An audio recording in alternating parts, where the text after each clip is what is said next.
Hvaljen Isus, dragi gledatelji, Bog Isus Krist Spasitelj.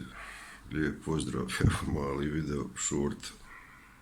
Neprijatelji i protivnici kršćana, da li je to biblijski, znate. Pročitat ću sad neki sa jednog katoličkog apologetskog kanala, jedan komentar i da malo prođemo kroz ovo, da vidimo o čem se tu radi. Izdvojeno sa kanala Željko F.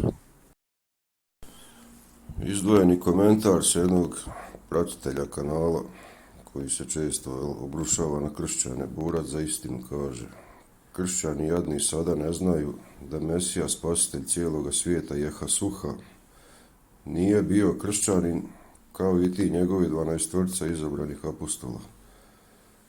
Kršćani su postali ili nastali kroz tog 13 samoproglašenog apostola Pavla Neznabožaca i tog 14. apostola Barnabu, koji je nažalost bio gluhonjem. Naziv kršćani grčki kristijanoi, Kristovi sljedbenici, pojavljuje se 3 puta u Novom Zavjetu. Što kaže Biblija? Djela apostolska 11.26. U Antiohiji učenika najprije prozvaše kršćanima. Ovo je prvo spominjanje.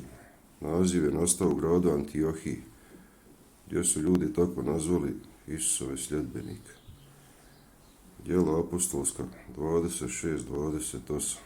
Kralj Agripa kaže apostolu Pavlu: još malo pa ćeš me nagovoriti da postanem kršćanin.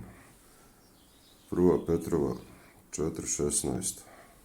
Ali ako ko trpi kao kršćanin, neka se ne stidi.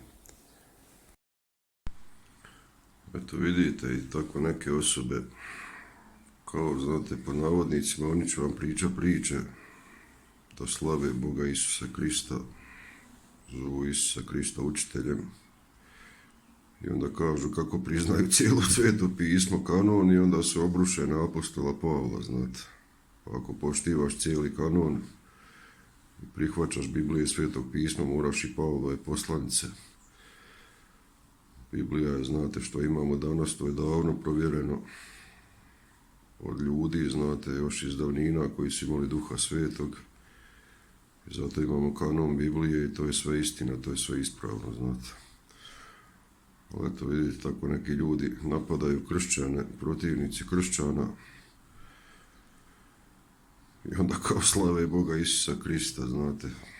Nešto nevjerovatno, pa ako slaviš Boga Isusa Krista i prihvaćaš Sveto pismo, da ne možeš se na kršćane obrušavati, a posebno katolike, znate, oni ne vole posebno katolike i katoličku Kristovu apostolsku crkvu. Znači, Kristova katolička crkva, univerzalna apostolska, je prava crkva, znate. Eto, sve ostalo se, znate, odvajalo i to nije dobro, znači katolička crkva je Kristova, nema u to sumnje nikakve. Eto, pozdrav.